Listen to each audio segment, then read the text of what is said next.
Hey everybody, welcome back to another episode of Fighting Matters. I'm Steve Kwan from BJJ Mental Models. I got my friend Stephan Kesting from Grapple Arts. How's it going, Stephan? Very well, thanks for asking. And I got my friend Mike Mahaffey from Old Bastard BJJ. Mike, how's it going? Sleeveless Old Bastard is in the house. It's great. Yeah, I'm he's doing rocking great. our merch. I got merch on too. I don't know if people can see. I got the official Fighting Matters shirt on. Got to rock the brand here, I guess. And we've got another Mike. We've got Mike German, our guest today. Mike, sir, how is it going? Very well. Thanks very much for having me. Now, we'll get into the topic in a second, but first, why don't you just quickly tell everyone a bit about your experience and who you are, because that's going to inform the topic that we get into here, a very important one to discuss today. Sure. Thanks again for having me. My name's Mike German. I'm currently a fellow with the Brennan Center for Justice at NYU Law School, which is a public policy and legal policy think tank. Prior to that, I spent 16 years as an FBI special agent, including undercover operations targeting neo-Nazi groups in Southern California and far-right militia groups in the Pacific Northwest. So through that experience, got to really understand how the white supremacist movement works. And after 9/11, I saw the FBI headed in a direction that I didn't think was going to be helpful. And so I raised concerns internally, and they've made very clear that wasn't very well appreciated. So I left and wrote some books and worked at the ACLU for 7 years, and then came over to the Brennan Center, where I've been working on law enforcement and intelligence policy and reform. Amazing. Well, first of all, thank you so much for your service on this. I mean, this is a very important topic to discuss, a very important area to fight back on, and it's a very scary area to work in too. I mean, there's a lot of people who are kind of on that far right extremist side that are not, they're not the greatest folks. And so it takes a lot of bravery to stand up to them. So first of all, a big thanks for everything that you do. But your experience touches very nicely on the topic here. And we've discussed this before on the podcast, the rise of extremism in the martial arts and how sports like what we train, Brazilian Jiu-Jitsu and MMA, so often get co-opted as recruitment grounds from this. But maybe we can take a step back, because this is a bigger problem that affects all of society. Our audience specifically sees this through a martial arts lens, but we see that this is a rising issue across the board, and not even just in the States. Even where I live in Canada here, we have the same thing. I'd love to maybe get your sort of state of the union on this. When it comes to far-right extremism, how big is the problem right now, and what's really happening? What does the layperson need to know about this? I think what the layperson needs to understand about white supremacy and far-right militancy is that it's always been with us, right? And it's persistent through time, right? I mean, obviously, the United States was founded as a white supremacist nation. North America was colonized by Europeans using white supremacist theologies and philosophies to justify the subjugation of indigenous people, the African slave trade. And over time, we have suppressed it, but it is still present. It has always been present. It was there in the 1990s when I was undercover, and not just in my cases, in many other incidents and cases. What's happening today is just that it's more visible. And the reason it's more visible is what's really dangerous is when people in a position of authority give the green light to this kind of activity and to this kind of rhetoric.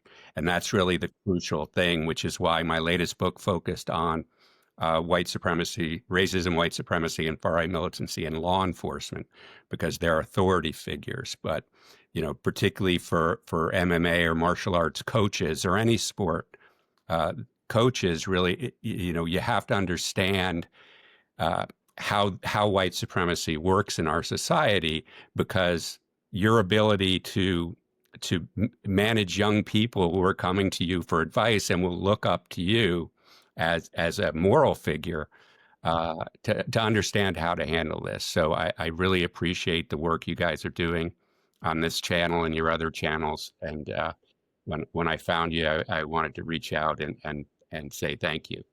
Oh, well, I mean, and again, thank you for your contributions too. Stephan, it looks like you got a question there. Yeah. Something I've been thinking a lot about recently, Mike, is the fact that we're roughly 80, 90 years after the end of World War II now, meaning that there aren't that many people alive who witnessed firsthand the horrors of World War II, even just the war, let alone went to Auschwitz as part of the liberation. And it seems like we kind of have this memory that once you get past the lifespan of a human being, that, the rough edges, well, Hitler was a bad guy in some ways, but, he was great for the economy. Hang on there. What the hell are you talking about? And now we've gone, I mean, you talked about the danger of white supremacy among cops and I presume politicians, but it's also like Fox News hosts. There was just a Fox News host the other day saying that we, meaning him, need to reclaim the word Nazi the same way that black people reclaim the N-word. Excuse me? So it does seem like maybe it's a length of time that has to transpire for everyone to die and forget how horrible it actually was, and then we make all the same mistakes again. Certainly it can feel that way, and certainly for young people who are just coming up, that it's easy to look at 40 years ago and think that's ancient history and that couldn't happen again. But one of the things that was fascinating when I first went undercover in white supremacist groups, and these were mostly neo-Nazi skinhead groups, so I wasn't expecting a whole lot of sophistication in the conversations we were having. But everywhere I went, somebody was handing me a book or signing me up for a newsletter or a newspaper subscription or giving me VHS tapes back in the 90s. The first time I heard the term email was from white supremacist skinheads. I worked at the FBI, where our director at the time was a Luddite, and we weren't allowed to have computers on our desks. So what I discovered was there was this entire history of the United States that I didn't learn in school. And it was kind of eye-opening for me as a law school graduate who, kind of didn't understand how thick the strain was through our politics since World War II.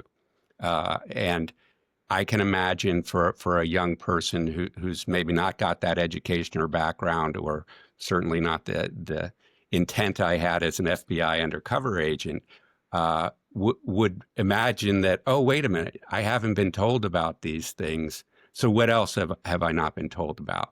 And it allows the conspiracy theorists to fill that void very effectively. And, unfortunately, particularly since 9/11, or I shouldn't say particularly since then, it's always been a problem in our intelligence community and foreign policy. So much of it is opaque to the average person that it's really easy for a conspiracy theorist to weave a tale and to blame certain people for problems in society rather than acknowledging that we live in a complex multicultural society that we all benefit from. So it's important to understand how it works in society, because, there's one element that is, are often called the extremist, right? And again, I kind of, I caution the use of that term because I think it downplays exactly how foundational to our country it is. But that the type of violence that the skinhead groups and militia groups perpetrate works in combination, kind of like a hand in a glove, with a political movement that in my time undercover in the 1990s, there was a bit of an arm's length, intentional, created, and this strategy was written out, right? I mean, here I am, an undercover agent trying to learn about this movement, and they're like, "Here's this manual on how to be a terrorist in the movement," right? Published in black and white. So, in many ways, that it's a law enforcement problem, the violence that they perpetrate, and we can get into why law enforcement isn't more effective at addressing it. But it's a social problem because these people are in government. They're holding the reins of power, and the kind of violence that these militant groups can engage in pales in comparison to the violence that states can perpetrate, and that they can perpetrate especially on their own people. At which, unfortunately, we're in a position here where we're starting to see what has happened in other countries already start to happen here, where masked law enforcement officers, or at least we think they're law enforcement officers, are out, harassing communities and picking people up off the street and sending them to places unknown without appropriate due process. Yeah. You bring up a great point about how where this really gets dangerous is when people in power start to advocate for these positions. From my perspective, one of the scariest turning points in the recent rise of this white supremacy was the Charlottesville rallies. First of all, because just the idea that such a thing would be even permissible, that you would have this many people marching in the streets shouting Nazi slogans, was crazy. But then the really crazy thing was the president come out and saying, well, there's very fine people on both sides. I mean, that was a tacit endorsement of the movement. But at least there was a lot of pushback. When Trump got reelected, that was the other scary thing, because I think that was when a lot of these people realized not only can they say this stuff openly now, but they can say it and do it openly without consequences, without fear of reprisal. And that, to me, is, I mean, just the last 6 months have been an absolute whirlwind of things that I never thought I would see my southern neighbor, the United States, do, right? I mean, things that fly completely in the value of the stated and constitutional values that America is supposed to represent. So I think that you're right to bring up that, look, this has always been there. There have always been people like this, and we'll never get rid of them completely. But when the person at the head of the ship says this is okay now, then all of these people feel emboldened in a way that they didn't before. And that, to me, has been the startling thing. I mean, growing up in the 80s and the 90s, it would have been just unthinkable that someone would publicly advocate for something like Holocaust denial. Just unthinkable. But now that is quickly becoming a mainstream opinion or talking point. It is wild to me how people will just openly discuss this stuff like it's normal. And Stephan, you bring up a great example. Now we've got, television personalities advocating for the use of the term Nazi and taking that back, not as a pejorative, but as almost like a point of cultural pride or something. It's so bizarre. What are your thoughts on this? Because to me, that is really the scary thing. Not that the stuff exists, but that there are some people who are trying to make it cool. And that is really the scary thing, to me anyway. Absolutely. And again, when a person in a position of authority, and that's, certainly the president of the United States, but all the way down from the principal at a school to a police officer in the community to a coach or prominent figure in sports, it gives that license that, oh, we're allowed to say these things. And that's why it's critical to call it out, because one of the things to keep in mind is that they're a minority. They're a small part of our society, and the reason they act out this way is because they're afraid, because they know that they're a minority, and they want to try to get as much power and destroy the rule of law because they could be held responsible. And it'll be interesting to see. One of the interesting parts to me was the pardoning of the January 6th insurrectionists, which, of course, was intended to send a message not just to the militants that if you commit violence, the president of the United States will have your back, but also to law enforcement, that there's no future for you in working these cases. It's a waste of your time. Don't bother, because these people will walk right back out of the jail cell. But what I think those people realized is they were put away, and Trump was nowhere to be found, right? And Trump is going to go away again, and the people who are standing up for him, knowing that he has their back, shouldn't be surprised next time when there's nobody that has their back and they're being held responsible for the things they did and said when they had a little bit of power. So I'm sorry, Stephan. Oh, well, you're obviously most familiar with the FBI example, but I'm assuming that a significant percentage of American intelligence operations were directed against internal far right-wing threats, especially given all the data out there showing that it's the number one perpetrator of violence. Way, way bigger threat than any threat from uh, immigrants or trans people run amok or whatever you want. How much of the current FBI's attention is on these threats? Would you care to characterize the decrease? I'm assuming it's a decrease in resources spent fighting this. It's hard to say because there is no data and there was no data. One of the advocacy efforts I was making over the past 6-7 years was trying to compel the FBI to release data. The FBI doesn't even count how many people white supremacists kill every year. They don't know. So while they can say, just sort of looking at the violence in society and say, okay, yeah, of these groups that we call extremists, these groups are by far more active and more deadly than any other, which was important for them to acknowledge. But it's more important that we have the data so we can show everybody that, and that we can then evaluate how the FBI is approaching this problem. And a part of it is the language that we use. If a white supremacist kills somebody, the FBI might characterize that as domestic terrorism. They have a racially motivated violent extremism category in their domestic terrorism program. Okay, we'll throw a lot of resources. We'll do a broad investigation trying to identify others in the movement that may have assisted this person. More likely, they would call it a hate crime. That's a civil rights matter that drops down to what had been number 5 on the priority list. That's a very narrow investigation, just focusing on identifying evidence to show the crime was caused by racial or ethnic bias, right?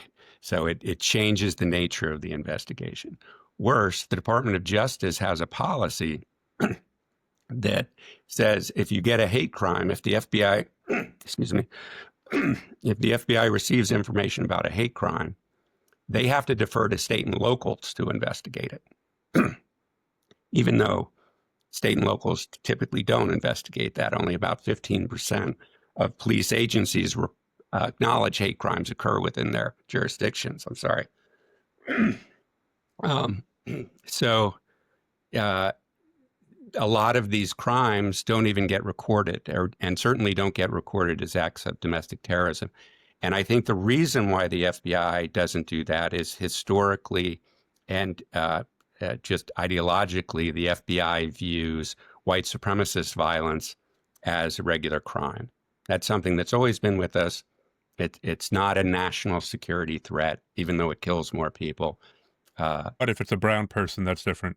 If it's a brown person who is advocating for social change, well, that affects our government, right? They're trying to compel our government to change.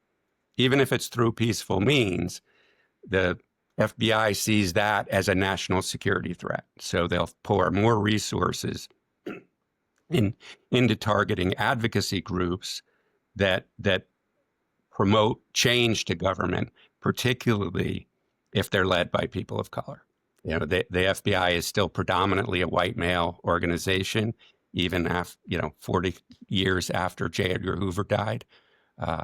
So the average white male doesn't see white supremacy as the number one threat to his safety. and they view it kind of the same way. And then when you get out to state and local law enforcement, it's even worse. Your latest book, Mike, is about white supremacy within the ranks of law enforcement. Am I correct? Yes, that's a big part of that book. Okay. How pervasive are we talking? I mean, we can kind of guess right now in the U.S., because you're in the U.S., I'm assuming I'm in the U.S. We can kind of guess right now in the U.S. that at the higher levels, it's going on, right? Especially we know like the kind of people that the president is courting, and we just talked about him releasing the January 6th folks, and like I'm assuming that the higher up we go, the more likely we're run into people with white supremacist views in law enforcement. But what about, do we have any data on a state or local level? How pervasive is it? We don't have that data because nobody collects it. But here's the way that I measure it. In the early 90s, when I was going undercover in a white supremacist groups, it was being worked off of Joint Task Force. So a number of different federal law enforcement agencies, state and local law enforcement were there. And the supervisor brought us together and said, look, we have to be very careful with this case. You all know there are white supremacist sympathizers in your departments and agencies. And you have to be careful about talking about this case because we could put Mike in danger. So that was a clue to me that it's important. That warning was later released through FOIA in a 2006 memo that highlighted the infiltration of law enforcement by white supremacists. In 2015, the FBI's counterterrorism policy guide leaked, and that document instructed agents working domestic terrorism cases that the subjects of their investigations, the people they're investigating for domestic terrorism in white supremacist and far-right militant groups, will likely have active contacts with law enforcement. And it instructed them to change the way they operate a terrorism case to make sure that they mask information from law enforcement. So if the problem is big enough that the FBI instructs its agents not to do things they would normally do in a terrorism case to prevent information about their case being available to local law enforcement, I'd say that's a big enough problem that we should be dealing with it much more open. I mean, the one thing that bothered me about both of these written warnings is that they talk about the integrity of FBI investigations, which as an agent doing those investigations, very important. It talks about the protection of law enforcement writ large. There isn't anything about what they're doing, if they're doing anything, to protect the community from these white supremacist police officers. And there's no program in the Justice Department to accomplish that. So and it was interesting. I wrote a report on this for the Brennan Center back in 2020. Shortly, October of 2020, I was asked to testify before Congress. And one of the other witnesses was a law enforcement officer who, to his credit, acknowledged, yes, this is a problem, but it's not as big a problem as Mike is suggesting. To which my response was, what's the acceptable number of white supremacists in law enforcement, right? So it's certainly a problem that is measurable, but part of that influence prevents it from being measured. Wow. Yeah, I would say the acceptable number of white supremacists in law enforcement is 0, but who am I? I don't run a law enforcement agency. What do I know? Yeah, it's a tricky one because I think many people would be surprised by the scope of these problems in general. I mean, I guess if there is a blessing to the fact that these people are now sharing their beliefs more openly, if there's an upside, it is that it is now kind of easier to pinpoint who carries these kinds of beliefs. But a big thing that we have noticed as we do this podcast is, to me at least, it was quite shocking, the size of this. You would assume that maybe, taking it back to our sports, you'd assume that maybe there's a handful of these martial arts neo-Nazi active clubs in the States. But no, there's there's networks of like tens of thousands of people who believe this stuff. And the problem is much bigger than people think. It's easy to sweep it under the rug and say, oh, this isn't a problem, this doesn't happen. But to those people, I would say, well, if you start advocating against this or talking publicly about this, and these people kind of come after you, you will quickly understand this problem is much bigger than you thought. It's just, it wasn't affecting you directly before. But as soon as it does, you start to realize, no, there's a lot more of these people than you would think. And as you mentioned, it's hard, at least at the institutional level, to get stats on that. Maybe at the public level, I'd love to know if things are different, if there's better visibility into this. Because one thing that really surprised me as, someone who's, in his mid-40s, is when I grew up, if you were to ask me, what does a white supremacist look like? You would have this caricature in your head of like some Klansman who, lives in the deep South or something like that. And I don't think that's a fair stereotype anymore, because it sure seems like a lot of these modern day white supremacists are like living in blue states. They're just bros who listen to a lot of podcasts. And I'm wondering if we have a finger on what does the modern white supremacist look like? How has the demographic changed, and what kind of people are these people? Thanks for that. And I apologize. I have an air conditioner that's making a lot of noise. So I'll try to move into the next room after I answer this question. But they're all walks of life. I mean, in some ways, you have to acknowledge that they are still wearing robes. Unfortunately, those are judicial robes. And they're prosecutors, they're policemen. They're also plumbers and bakers and every profession. It's a functional part of our society. And as you said, the one silver lining is that it's out in the open now. That makes it a little bit easier to discuss it, to call it out, and to banish it. I think that we can talk about this after I move to the next room. But one of the things that the far right did very effectively is twist this free speech argument in a way that allowed them to be platformed in our society in a way that was very dangerous. But I'll listen as I move here. Well, Mike, I'd love to hear your thoughts on this, because, I haven't had a chance to chat with you about this recently. The free speech argument is an argument that is often brought up by people who are, they will defend these people sharing these horrible beliefs by saying, well, free speech, we can't stop a person from saying this terrible stuff. So to Mr. Mahaffey there, I'd love to get your thoughts on this, because we haven't had a chance to get your feedback on this in a while. Right. I firmly believe in free speech, but the First Amendment protects you from, in the U.S., it protects you from retaliation by the government, right? So I should be allowed to criticize the U.S. government and without worrying about the police or the FBI knocking down my door, unless I'm making some sort of credible threat. But the First Amendment doesn't protect you from consequences socially or business consequences of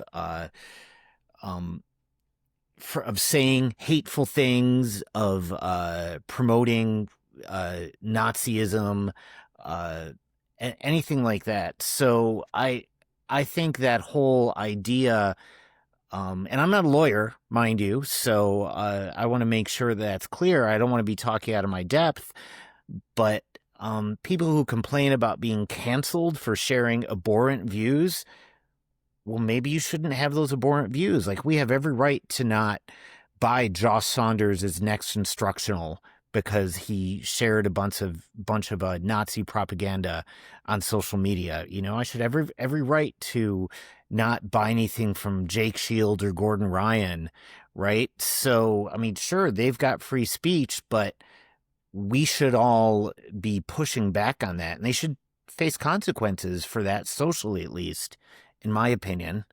I don't know. I think it's complete bullshit that this cancellation thing leads to consequences, because uh, this last guy, the guy who's arguing with Mehdi Hassan on the Jubilee Maybe thing. Stephan explain that, because this is kind of late breaking news. People might not know the backstory. Mike German, I'm sure you saw this, and I want to get your take too. But Stephan, why don't you explain what just happened? So it's one of these silly 20 conservatives debate one liberal, 20 purple-haired libtards debate one Republican judge. It's this debate style format. And Mehdi Hassan was debating 20 conservatives, and one guy was going all in on the fascist label, proudly embracing it. It's something I've been saying for a while. The same people that I was arguing with 3 years ago, saying Trumpism is fascism, it only meets every single criteria, we're going, no, no, no, no, no, it's not fascism. Now they are, and now 3 years later, they teleport magically to, yeah, it's fascism, and I'm okay with it. So there was never a, oh my God, it's fascism and I need to turn it down. Anyhow, this guy jumped directly to, it is fascism, I'm a proud fascist, we should all be a little bit more fascist, and a whole bunch of, very inflammatory points, basically racist points. And then he got fired from his job. So while we were all celebrating that he got fired from his job, this guy went on the conservative equivalent of GoFundMe. Was it Give, Go, Send, something like that? And a day later, he's got $50,000 he didn't have the day before. So he's taking his grievance of being canceled and making bank. The same with it when Jordan Peterson got canceled by the University of Toronto. He parlayed that into a multi-million dollar industry and got promoted on every single right-wing bro podcast from Joe Rogan to Jocko. So that I don't know if there are these consequences of getting canceled. It's almost the best thing that can happen to say something insane, then get canceled, face some kind of small consequence, lose your job, get a reprimand, be forced to take a course by your employer, and then parlay that grievance into tens or hundreds of thousands of dollars as people rally around you. End of rant. I hear you, and I agree with you. I blame the YouTube channel Jubilee for even giving oxygen to that kind of stuff. I mean, this is reality TV basically at its basest, at its lowest level, right? We've gone from a bunch of college students who are strangers living in a house, getting drunk and having sexual adventures on MTV, to now letting 20 fascists speak their mind to millions of viewers, like in the name of debate. Right, exactly. So Mike German, I've got a question for you. When I watched the Jubilee thing, I thought Mehdi Hassan's doing an awesome job. He's using facts, he's shutting these down, he's doing as well as you could do in that scenario. What were your former white supremacist brethren thinking as they're watching those same words come out of those same people's mouths?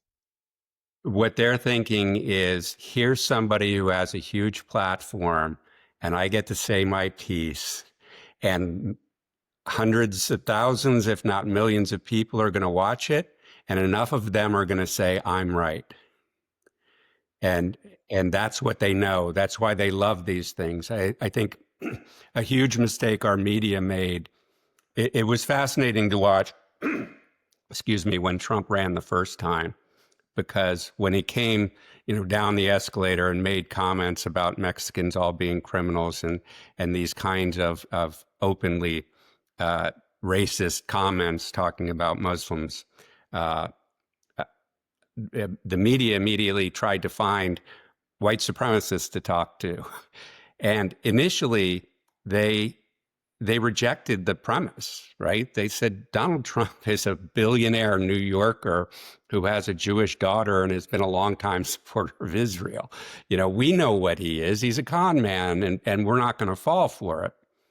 And the mainstream media kept going back to them every time Trump said something, until you could literally see the light bulb go off on the top of their head. And they went, oh, yeah, we're huge Trump fans and jumped on board.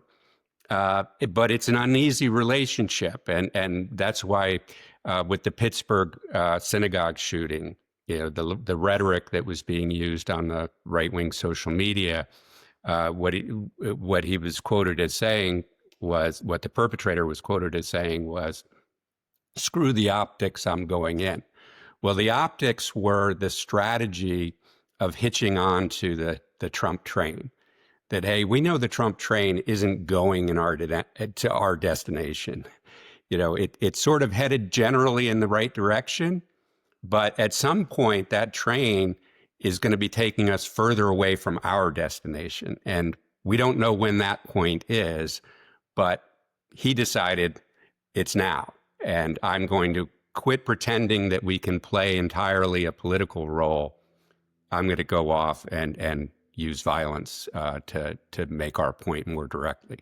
And that's the danger of this. And, we still don't know a lot about the young man who took a shot at Donald Trump, but the FBI briefing to Congress did say, this person was on anti-Semitic websites spreading these conspiracy theories. So, they have to realize this is a danger to them too. It's a dangerous relationship that policymakers and elected representatives play with when they buddy up to these groups, because these groups have a different agenda, and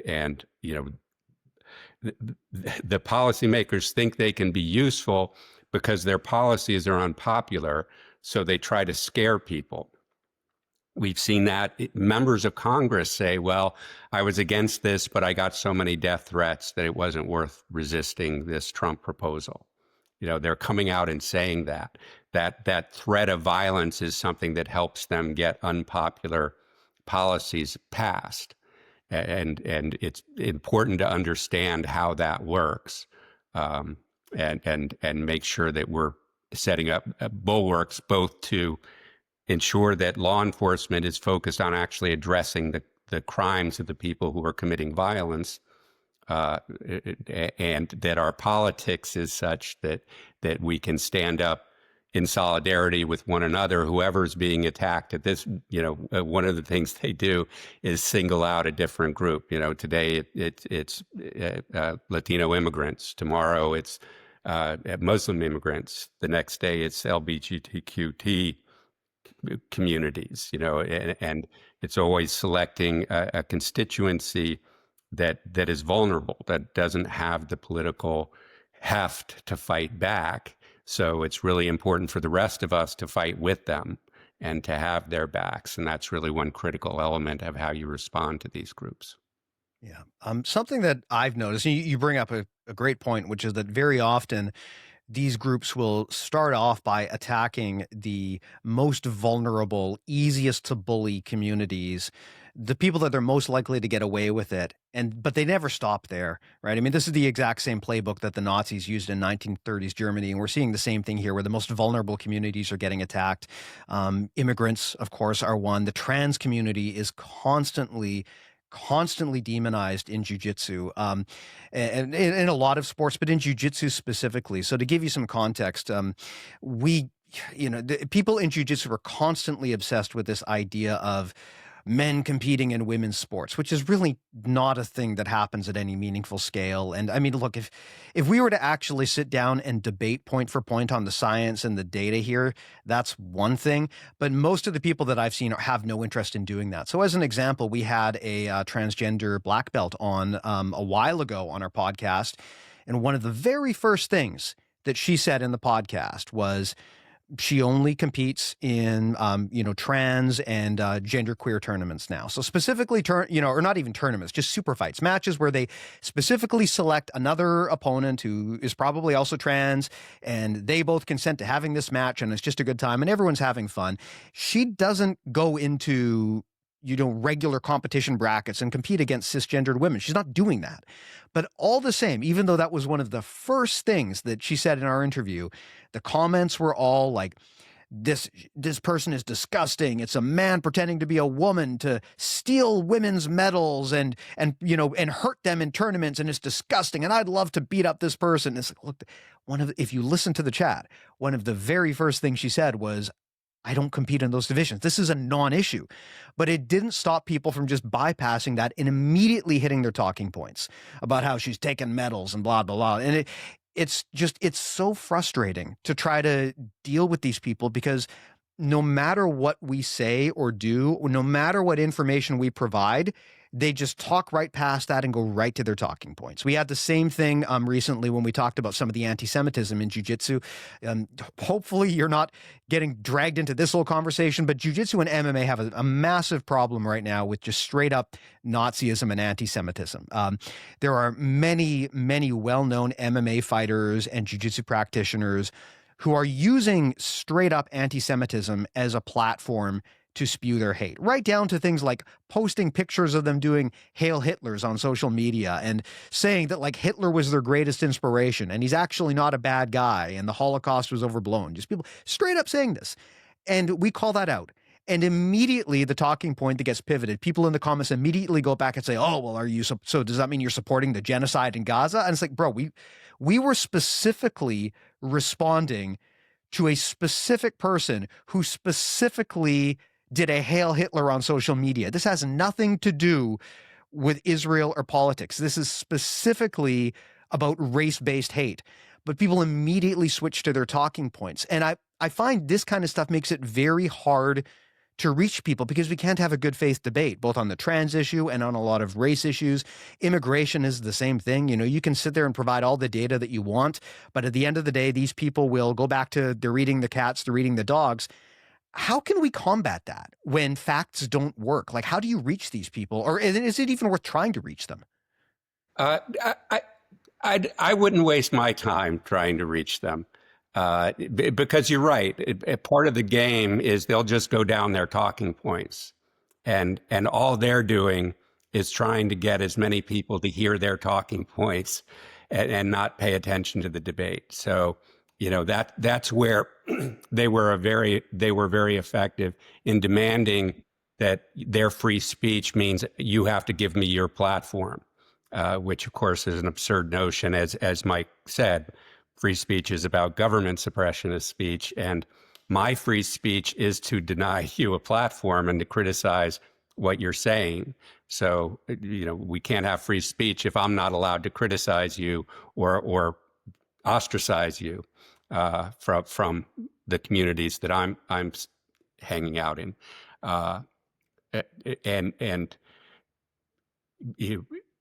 think. Again, these are unpopular views, and it's really important to call them out, and especially where, it's young people. Obviously, we all want to mentor young people. Working with them to point out the hypocrisy of it, because you're right, it is. They don't mind being hypocrites. I mean, one of the things that I hate in the media is when one of these people says something and they say, oh, look, 2 years ago, he said the opposite thing. They don't care about hypocrisy, because this dialogue is just a game to them to promote their ideas. And it's all, this perverse getting one over on the libs, so it's not about whether you can prove that what they're saying isn't true to that community. But if somebody is young, pointing that out is really important so that they understand what they're getting into. And just understanding the bankruptcy of it, right? That, and I love, Stephan, you mentioned the line about Hitler was good for the economy. Not by the end of the war, he wasn't, right? That this ends in catastrophe. And there's no way out for it other than catastrophe. And, the January 6th crowd and their supporters ended up in catastrophe. And to the extent anyone else signs back up for that kind of conduct, that's where it's going to end up.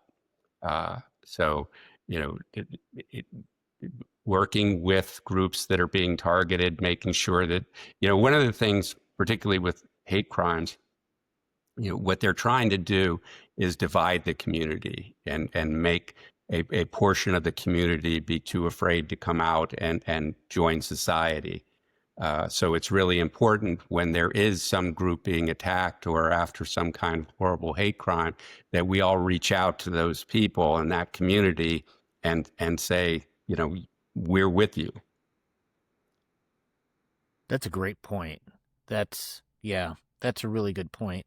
And that's something that we've been trying to do, I think, with our show here too. Like on a lot of episodes, we've talked about, if you're experiencing anything, like I just, on the one you just released, Steve, you and Jesse were talking, and I think Jesse said, if you're struggling with a toxic gym environment, need to find a new place to train, reach out to us. We can use our networks. And I think that's a great talking point.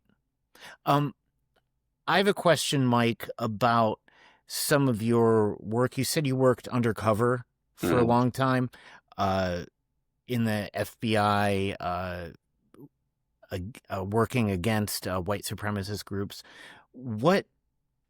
How organized are they? Like, what are we talking about? I know there's different levels of organization. I know that, from some of our talk about active clubs with Mac, the journalist we talked to a few weeks ago, some of them are very loosely organized, some are more tightly organized and more of a threat. Like, what are we looking at in terms of white supremacist groups across the U.S.? So it varies. There are a bunch of different kinds of groups. When I was undercover in the 90s, they followed a former Klan leader named Louis Beam, who wrote a piece about leaderless resistance. He had survived and was acquitted in a sedition case after the Order, white supremacist group that operated in the Pacific Northwest in the 1980s. Was distributing money to the above ground groups, or allegedly was taking the proceeds from the armored car robberies and bank robberies and spreading it around the white supremacist movement. So the government charged them all with sedition, which was an overreach. And particularly when you had these old men sitting around the defense table and you're talking about pipe bombs and a handmade machine gun, it was hard to argue to a jury that, oh, yes, this presented a seditious threat to overthrow the government of the United States. So the case fell apart. But what Louis Beam learned from that was that having the above ground groups engaged or cooperating with the criminal element was dangerous to those groups. And so it was an instruction manual about how, if you're going to engage in some kind of violent act, first disengage from the group publicly so that they have some way of denying that they were involved in the conspiracy, and keep it secret. So it was that kind of, intentional lack of an organization as an organizational strategy, if that makes sense. What surprised me when the Proud Boys formed was they came out and announced that they were a national group and that they were dedicated to engaging in violence against their political enemies. And I assumed, as a former FBI agent, that would be nipped in the bud very early, because they just made the conspiracy case very easy. They identified themselves as an interstate group. That usually gets the FBI's attention. And once they started committing violence, which they were doing in public, so it wasn't hidden like most of the white supremacist group violence is,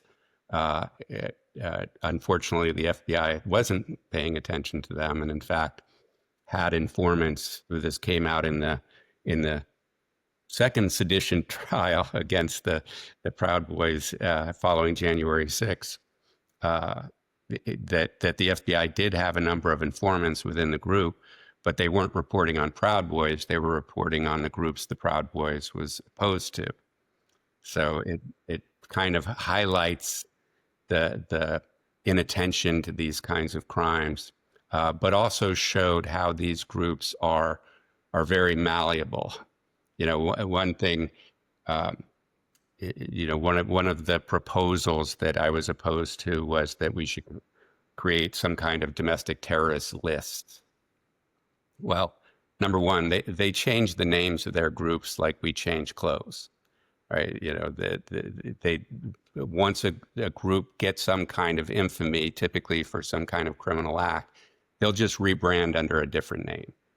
So it would be a very ineffective way of addressing this problem in the first place. In the second place, just solve the murders and link them together, right? You don't have to get fancy about this. For good or for ill, they're active. And so if there was an effort to identify the crimes and link them together, the law enforcement would have access to the national activity that these groups are engaged in. And we're a fortunate country that kind of violence is fairly rare compared to 15,000 homicides a year in the United States. We're talking typically less than 50. Sometimes there are horrible events like Oklahoma City, but it's not the bulk of the murders in the United States. But one of the problems is half the murders in the United States go unsolved. So we really don't know who's responsible for committing those murders. And, it's this odd disconnect where, we've built all this national security establishment, given the FBI and law enforcement so many powers, but they're actually solving less violent crime year to year. I would love to get your thoughts on how the internet plays a role in this. One of the things that I've observed about a lot of these groups is they're very internet enabled. I mean, in a lot of way, they're basically like internet nerds, right? I mean, the Proud Boys, right? Correct me if I'm wrong, but I believe their whole organization is named after a Disney cartoon, right? I mean, there's a lot of things that are odd about them. They communicate through forums and through memes and stuff like that. They're a bunch of internet edgelords. And you compound this with the fact that we talked about the Jubilee debates earlier. So much of the content that is produced today is really there to please an algorithm, right? It is there to create algorithmic engagement. It's not necessarily about furthering debate or advancing society. It's about how can we get as many people to watch this video as possible? Well, let's take a journalist and have him lock him in a room with 20 Nazis and see what happens, right? Right. And I know, of course, going back to, 2016, this has been a part of mainstream discourse, how social media and algorithmic bias and the internet have influenced us. What are your thoughts on the role of how all of this plays together and impacts things like white supremacy? I think it has a huge role in that regard. And I always get frustrated when, there was been a lot of discussion about young men being the problem. And, certainly young men are involved and attracted to this movement in a way that we should pay attention to. But it's not young men who are writing those algorithms and creating the platforms that are giving voice and encouraging this kind of activity. That's millionaires and billionaires who are making money off of the spread of this hate. So that's a critical issue. It can often be overstated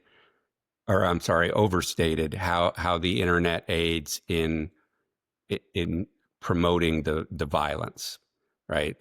You're right. These are young edgelords who use the internet and use the dark web in ways that the FBI can't keep up with. But what you have to understand is that it's a permanent record. Everything you do online, you can use. It's a permanent. It would be the easiest tool for law enforcement to use, and we see that now with the Telegram channels. This is kind of the fringe of the white supremacist movement. But to your earlier question about whether the FBI is still working any of these cases, these are great cases that the FBI has worked. It's a group that is mostly online that engaged in child sexual abuse and promoting violence in a way that they have tied to murders, not just across the United States, but across the world. So, taking action against that group is something that's essential. And the FBI seems to be doing a very good job with that. I think it's easy for the FBI to say, see, we did those cases. And because these groups tend to be the most violent, there's plenty of those cases where if they just pick a few, they can say, oh, look, we're working cases. But what's missing is a national strategy that actually addresses the scope of the violence, even identifies the scope of the violence, much less addresses it.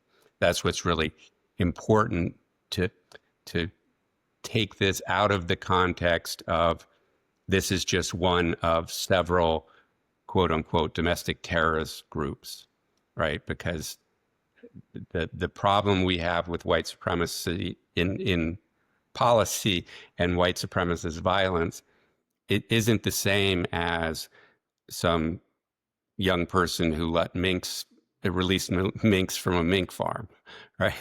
Okay, that's a crime, and law enforcement has a role in identifying the perpetrators of that crime, but that's not terrorism. And trying to liken or make these groups appear equal, you have to suppress what the real violence of white supremacy is. I'm sorry, Mike, but as an outsider, I just don't see the FBI or any other intelligence agency focusing on this. I mean, this is the era of Kash Patel and Pam Bondi doing anything they can to placate the orange rapist who's in the Oval Office right now. And I just don't see them, that there being any political will to pursue these groups, so long as they're perceived as a net benefit to somebody who's got a very racial platform. And please tell me I'm wrong. Like I said, this is a very multifaceted movement, and some of them present different kinds of threats, including threats to law enforcement. They kill law enforcement officers. Threats to which is what makes my head spin whenever I see law enforcement officials associating with them. And they kill politicians, or try to, and they don't care what party they are, right? They see themselves as separate from this, particularly this brand of the white supremacist movement that have been labeled accelerationists. They believe that a cataclysmic race war is on the horizon, and their role is to try to provoke society into that race war. So killing candidate Donald Trump would have done just as much to make that happen as killing candidate or President Biden, right? That it's no longer their worldview is not our worldview. It doesn't fit into the paradigm of liberals versus conservatives. They have a whole different agenda, much of it based on nonsense in the conspiracy world that they're in. And then you throw in kind of adjacent groups like Q and others, and you can get some very confused people who think that they're justified in committing some horrible act of violence, and who that actually hurts. So you'll see cases like that still being worked. Well, I hope that they are investigating. National strategy, that's for sure. I hope there is an active investigation going deep into the two Trump shooters. I think the guy who's hiding in the bushes there in Mar-a-Lago, because it seems, again, as an outsider, that in 24 hours we knew more about the CEO of astronomy and his head of HR, the guys who got busted at the Coldplay concert, than we did 6 months after the guy who tried to nicked Donald Trump's ear at the rally. Maybe that's just because it's a criminal investigation and everything kept under wraps. But, Trump's been pretty good about putting things like that forward, unless, of course, it would alienate a bunch of his base.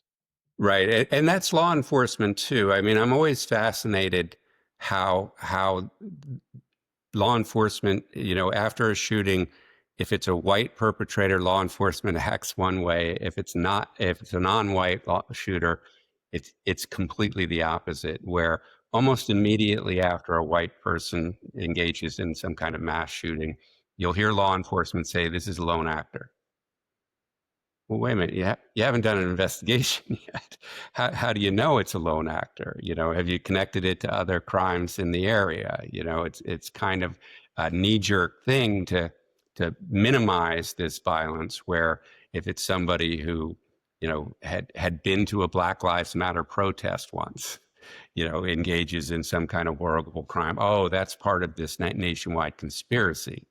There was one example I have in the book of a Black man in New York City who had a history of mental health abuse or illness, and attacked 4 police officers with an axe. Obviously what we used to call suicide by cop, right? Nobody thinks that they're going to take down four law enforcement officers with an axe. Seriously injured at least one of them, I think 2, before he was shot and killed. But the FBI came out almost immediately and said he was ISIS. Now, I am certain ISIS had never heard of this guy, and why the head of the FBI would want to give ISIS credit for something they had nothing to do with is a whole different argument. But later, when the Black Lives Matter movement started, the FBI created a new domestic terrorism category they called Black identity extremism. And to substantiate this claim, they just picked 6 cases where Black men killed or attempted to kill police officers, including this man, who they said was ISIS, was now all of a sudden a Black identity extremist, because it helped them make a different argument a couple of years later. So it's kind of this weird thing where they look at every white supremacist murder as a standalone event, but anything by somebody, a perpetrator who's not white, it's part of a bigger conspiracy. That is a really interesting point. When you listen to people on the right, often, as far as they're concerned, Black Lives Matter and Antifa are these massive global communist, Marxist, socialist groups that are like have their tentacles in everything. But yet when you look at like active clubs, I mean, you could have these like neo-Nazi Telegram groups with tens of thousands of people on them. Well, no, those are all just lone actors. They're not organized in any way. We can't judge everyone just because one person went off the deep end, or 2 or 3 or 10 or 100. No, those were lone actors. Right. But when someone, lights a Waymo on fire, well, no, that's part of like the far left globalist regime or something to that effect. Right. And that's a very disingenuous and frustrating talking point. And that is not to defend people on any side of the spectrum who engage in violence of any form whatsoever. But it's just that the same standard doesn't feel like it gets applied often. You talked about terrorgram earlier. I'd love to maybe hear exactly how you define that and what that is, because that's a new term to me. And although I think I can guess where you're going with it. So there are a couple of journalists. Ali Winston has a Substack called The Bleeding Edge. That he covers them pretty well. But you can Google and look up this group that was led by a couple of Americans, but was on the internet, so influenced, at least according to the government allegations, influenced a murder in Turkey, of all places, and other murders. There was some connection to mass shootings here in the United States, and there are offshoots of it that get very complicated. There's a researcher named Spencer Sunshine who has a book out that sort of talks about these accelerationist movements. So there's material out there that looks at them, but I think it just shows the range, right? You have groups like the Proud Boys that are very much interested in mainstream politics, and then groups like this that are completely separate and apart and engage in some really horrific violence. but there's a mix of ideologies in there that link them into one whole, even though tackling that problem from a law enforcement perspective requires different tools than tackling the kind of public violence we were seeing by far-right groups during the first Trump administration. Something I also want to get your opinion on, and I struggle with this a lot, is what is the right way or the best way for regular folks to do something about this? And I bring this up because when we did our last episode on active clubs and we were talking to some experts in the space, it was very confusing to me as to if someone really wants to stand up and say, hey, we cannot have white supremacy in our sport or our society, what is the most effective way to deal with it? Because as we talked about earlier, sometimes these people are playing this game for attention. And so my concern is, if we name and shame everybody, well, are we really just advertising them, right? Or, I mean, yeah, maybe the people who already agree with me that this is bad are going to nod their head, but I don't know if that's ultimately going to move the needle. However, if there's someone out there who's really on the fence and they're leaning more towards the extremes, they might see that and think, oh, there's an active club 10 kilometers from where I live. Well, I should go train there. I don't want to drive that kind of attention. Right. So one of the things that was very helpful to me in the No Kings protests is there were some people far smarter than me who just came out and said, statistically speaking, like, here is the evidence, the science of protest. You have to keep it nonviolent, and here's why. And people came out and made a pretty strong case that statistically speaking, the most successful protests against authoritarian regimes tend to be nonviolent, and here's what to do. And I felt like I was equipped to at least have some data, right, about what's good and what's bad. Don't light that Waymo on fire. Don't burn that Tesla. Got it. Makes sense. But in the martial arts, if you're just a regular gym owner and you just really don't like Nazis and you don't want these people in our community, what's the best way to fight them? Is it name and shame? Is it just block them and move on? How do you deal with these people in the most effective way? So, for the people who are committed to the movement, I don't know that it's worth the effort to try to change their mind. That's not what they're interested in. It's just all it's going to do is frustrate you, and potentially make you a target. To the extent they're creating active clubs where they're going off and doing that with people who are like-minded, God bless them. Go have your little fight club over there, but don't come back over here. You're no longer welcome over here, and and you just have to be make sure that they know that if you're supporting that, you aren't part of this community, and this community requires a certain code of conduct, and part of that code of conduct is we treat each other as fellow human beings. And you mentioned the UFC earlier, and I was a early fan, back in the early days when a lot of it was little more than tough guy fights. But one of the things that I really liked about it that lasted for a long time, coming out of watching boxing turn into professional wrestling in many ways, was how respectful they were of one another. That you heard the fighters talking about each other in very respectful tones. And of course that has waned.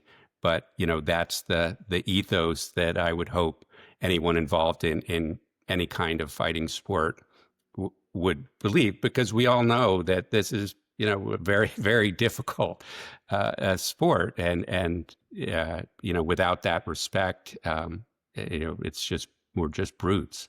So making sure that we understand our community well enough that we can spot it. And, there are plenty of resources out there. There are groups, advocacy groups that track these groups. I am 100%, no matter where you live, I know that there is a group there that tracks these groups and will let you know who's a problem and who isn't. I don't think it requires necessarily calling them out in public, but just making sure that the people that in your community know about them and know to avoid them.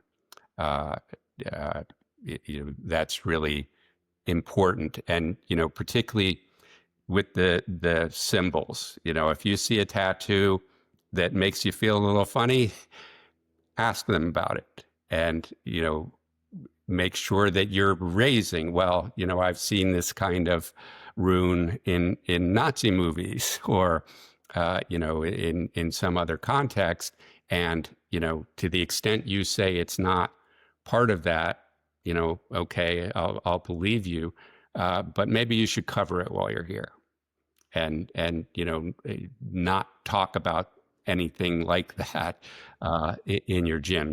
That's just something that's not part. It's part of the world. It doesn't have to be part of your gym community. So this is an interesting point, which is like, to what extent do you have a tolerance for these people in your gym? I bring this up because there was recently a piece in CBC, Canadian news, right, about active clubs in the martial arts.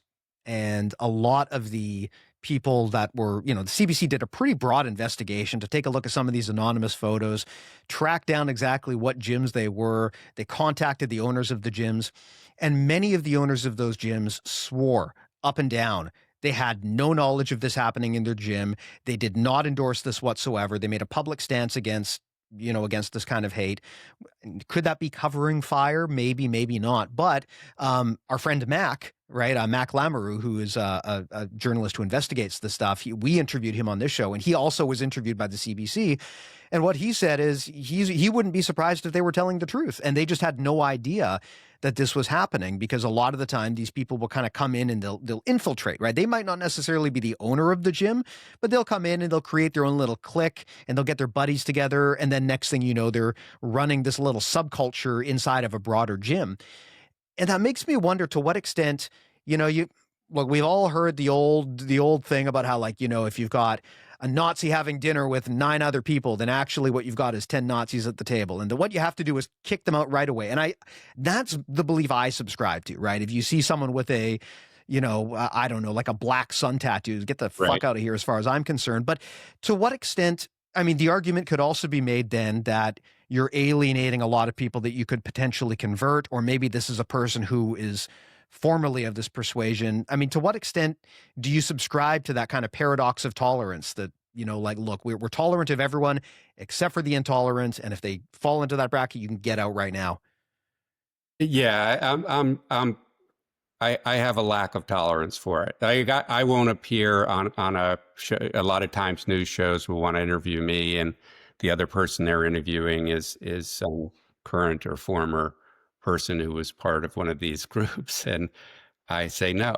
I'm not going to be on the same show, and oh well, they denounced their views. Good. I'm glad they did. I hope they do that publicly. But I was with these people. I know what they were promoting, and no, I'm just not going to be part of it. I'm not going to stop you from doing it, but I'm just going to divorce myself from that altogether. And I think that is the approach that, people, there's sort of this belief that these people are influenced by extremists, that they're grown-ups, right? If we're talking about people over the age of 18, you're a grown-up and you're making grown-up choices, and you have to live with the consequences of those choices. And, here's your opportunity. You can go there. As far as the gym owners, it's entirely possible that they wouldn't know. A lot of times these people are very good at hiding what they're doing and being very secretive, and they have their own code words and their own way of speaking. It can be hard to identify.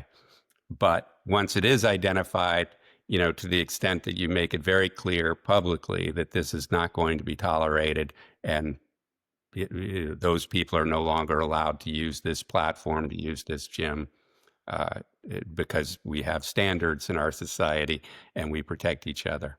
And then the other thing that we already mentioned, but it's making sure that you're bringing people in who are from other communities, or going to their events and joining their community events, to make sure that the result of this publication of these views, the way that they feel more open about expressing these views, can only do damage if we let it. If we let our fear and our discomfort in reaching out to people who we may not have a lot in common with, prevents us from building the kind of social cohesion that they're trying to destroy. That's very well said. I saw a great post about this recently, talking about how our modern society encourages us to, because we have so many options, right? There's more content than ever. It's easier to connect with people than digitally anyway, easier to connect with people than ever.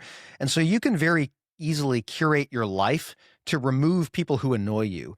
Right. But unfortunately, this can lead to you creating very narrow coalitions because you're purity testing and gatekeeping. And if someone is even slightly different with you on a minor belief, you throw them out entirely as a person. And this, you touched on this earlier, this is one of the things that the far right excels at, is building these weird, wacky coalitions of convenience where you get Donald Trump and Kash Patel and Robert F. Kennedy Jr. and Elon Musk all on the same page. How the hell does that happen? Well, it did, right? And they were able to get a lot more done than the opposition because they were able to build that coalition. And I feel like sometimes on the other side of the equation, and I won't even say the left because it's not even really a left-right thing anymore as far as I'm concerned. On the other side of the equation, if you want to stand up against this stuff, you also have to be willing to build a coalition. And that can be maybe more difficult now than it's ever been. I mean, I hear often people say like, well, how do these active clubs get so powerful? Well, because they're in a lot of ways, they solve a very real problem that young men have, which is isolation, loneliness, lack of purpose, lack of confidence, lack of feeling strong. You get someone into martial arts, you solve those problems for them. And then if you slip them a pamphlet on the side, you've kind of mentally primed them to want to listen to you already, right? We talk about this a lot in the martial arts, how black belts and gym owners have this almost cult leader power over the people in the gym.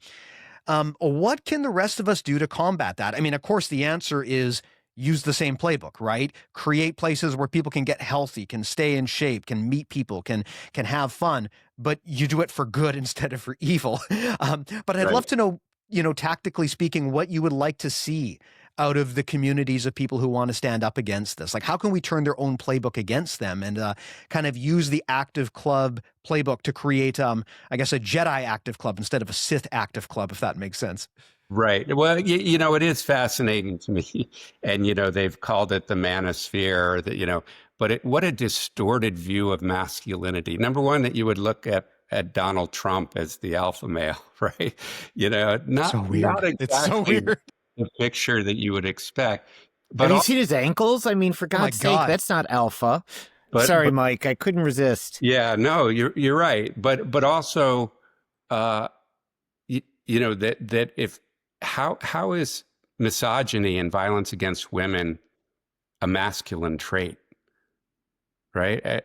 How is anti-trans violence a masculine trait?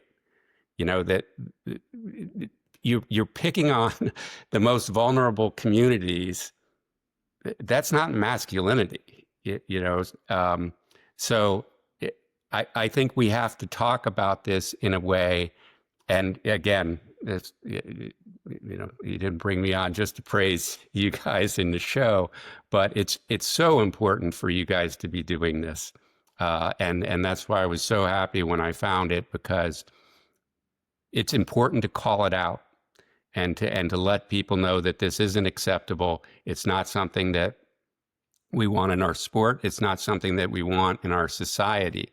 And, we have to acknowledge that it's there and that it's always going to be there, but we can constantly be combating it by telling the truth and by talking about our lives in a way that we're supporting our community and every aspect of our community and supporting the rule of law, as opposed to engaging in threats and violence and harming people who are just trying to live their lives. Well said. Well said. There's a concept in the martial arts, especially in the grappling sports, about taking up space. And the idea is it's often a game of, I want to create space and then I want to occupy that space so that you can't have it, right? I mean, Mike and Stephan will know in jiu-jitsu, especially the space like under your arm, under your armpit, man, that's a dangerous space to let someone in, because if they can get in that close, they can really dominate you. And so the goal is, if they give you space, you take it. And our thought when we were putting this together was, when we talk about the digital ecosystem out there, it really feels like the far right owns that space. They have taken that space, and the left has mostly retreated from that. You don't see a lot of people, especially in the combat sports, who are outspoken to stand up to this. And if no one speaks up, you are just ceding that space. You are giving them the precious room under your armpits, which you never want to give up.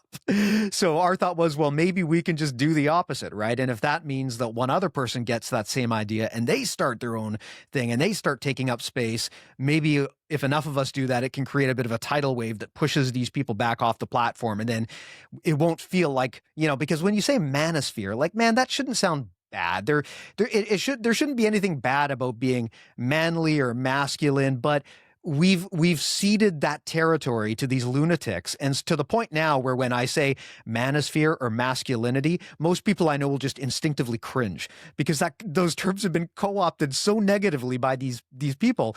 And I think that we have to take those terms back, right? We have to redefine what masculinity is ironically to a more traditional definition of strength through protection, of being of providing for and caring for the people around you, of leading by example. The original definitions of what this is supposed to be. We have to reclaim that if we want to make a difference. And, we're fighting the algorithm, which, is going to require a lot of different social engineering to address. But, the key thing to remember is, even though they're the loudest, they're weak. They're small and they're weak. And the reason they're so angry is because they are they are a minority in society, and there are more of us who oppose that mentality and certainly the violence than them, and so we just have to be brave and be willing to stand up and say not here. And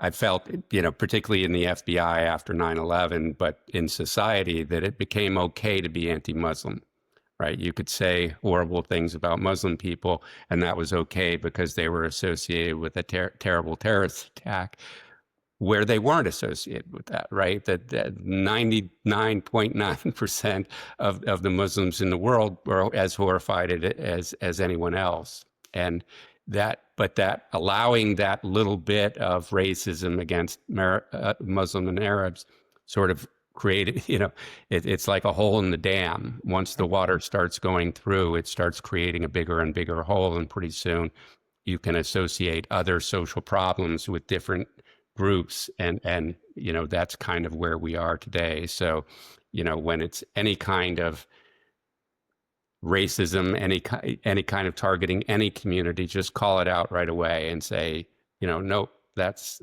not what we're going to do here. And to the extent that there are young people that you want to influence, certainly turn them away from those viewers. But part of it is just making sure that your community isn't influenced by those people, and then again, reach out to the communities that are. Well said. Well, I mean, thank you so much for being so generous with your time, Mike. Mike Mahaffey, Stephan, any other questions or last things we wanted to ask here as we tie this up? Nazi shitheads, fuck off. That's it. Fair enough. Nazi punks, fuck off. Mike, how about you? Yeah, Nazi punks, fuck off. And Mike, where can we get your latest book? What's the name of it, and where can we pick it up? It's called Policing White Supremacy. Very, very clear title. And it's published by the New Press, which is a nonprofit press. So please support them and buy it through them. But it's also available on any of the major outlets. So I appreciate you mentioning that. Awesome. So Policing White Supremacy. Yeah, Policing White Supremacy. And the author is Mike German. So give that a search. Hopefully easy to find. But Mike, thanks so much for coming by. I appreciate this. Any closing thoughts or shout outs that you wanted to give? I mean, you talked about how it's important to call out people doing the work. Is there anyone that, both work that you've done or people that that you think people should maybe follow or check in on if this kind of topic is of interest to them? Sure. There are plenty of great groups out there that are focused specifically on addressing white supremacy. Southern Poverty Law Center, many others that are national groups. But what I would encourage you to do is look for the local groups and support them. Typically these aren't professional advocates. They're people in the community who do this on their own time, but they just keep up with what's going on in a local community. And also make sure that we have Donald Trump isn't king yet. And we have a system here where we also have local and state representatives. And make sure you're reaching out to them and letting them know that these are important issues to you that you want to see them addressing. We can make our democracy work, but it takes work, and you have to get involved. And you mentioned the No Kings protest. Find out who's active in your communities and go and support them with your dollars as well. I've heard that before, that if everyone after listening to this just picked up the phone and called their congressman right now, it would probably make a big, big difference, right? Because I know that kind of stuff is taken very seriously by politicians. Absolutely. And you guys keep up the good work. Thanks. I appreciate it. You as well. I mean, a sincere thanks for what is not an easy job. I am glad that there are people like you who are actually digging into this and exposing it and providing information, because again, we are in this particular space. Modern media is very much dominated by the kind of people who are more likely to be tied to supremacist beliefs. So I'm glad that people like you exist, man. Thanks so much for coming by and doing this. Thanks a lot. Amazing. Thanks, guys. Take care. Talk to you next time.